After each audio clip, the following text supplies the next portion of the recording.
সর্বোপরি গণতন্ত্রকে রক্ষার জন্য আসল সমস্ত ভেদাভেদ ভুলিয়ে ঐক্যবদ্ধভাবে আমরা আওয়াজ তুলে কারাগার থেকে মুক্তি করার সংগ্রামে ইনশাআল্লাহ আমরা সবাই ঐক্যবদ্ধ আছি।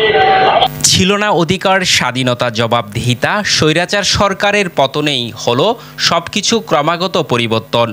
ভোটের হিসাব চাওয়ার দীর্ঘ 3.5 বছর পর আদালতের রায়ে চসিক নির্বাচন হলো অবৈধ। মেয়র হলেন বিএনপি প্রার্থী ডাক্তার শাহাদাত হোসেন। স্বৈরাচার সরকারের পতনের পর থেকেই সকল প্রশাসনিক পদের পরিবর্তন, সংস্কার সহ সবকিছুই নতুন করে গড়া হচ্ছে। গুরুত্বপূর্ণ দপ্তরের শীর্ষ কর্মকর্তাদের প্রত্যাহার, ওএসডি বদলি, বাধ্যতামূলক অবসর সহ নানা মেয়াদে শাস্তি দেওয়া হচ্ছে। এরই ধারাবাহিকতায় আজ মঙ্গলবার দুপুরে চসিক নির্বাচন অবৈধ ঘোষণায় আগামী 10 দিনের মধ্যে গ্যাজেট প্রকাশের নির্দেশনা দেন নির্বাচনী ট্রাইব্যুনাল এবং যুগ্ম জেলা ও দায়রা জজ মোহাম্মদ খায়রুল আমিনের আদালত।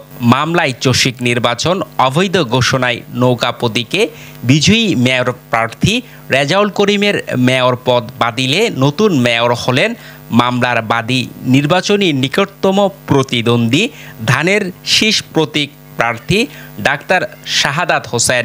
বিএনপি প্রার্থী শাহাদাতের ভোট সংখ্যাগরিষ্ঠতা সত্ত্বেও 7 ভাগের বেশি কম ভোটে মাত্র 1.5 লক্ষ ভোট দেখানো হয়। বিজয়ী প্রার্থী 4.25 লক্ষ ভোটে জয়ী দেখানো রেজাউল করিমের বিরুদ্ধে নির্বাচনের কারচুপি সহ নানা অভিযোগে মামলা করেন। মামলায় নির্বাচন কারচুপি ও ফল বাতিলের দাবি জানায়।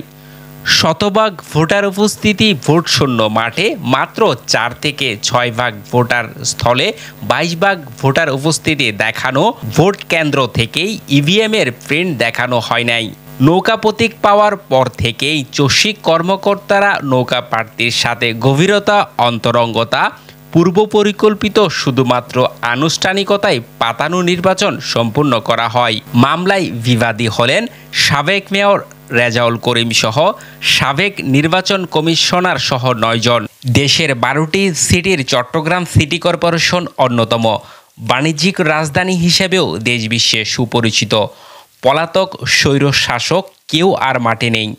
তবে সকল অন্যায়, অনিয়মকারী, দুর্নীতিবাজ, লুটপাটকারীদের হোক দৃষ্টান্তমূলক শাস্তি অন্তর্বর্তীকালীন সরকারের অঙ্গীকার।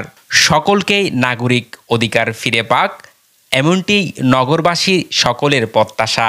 চট্টগ্রাম হতে মোহাম্মদ মাসুদ, দিগন্ত টিভি।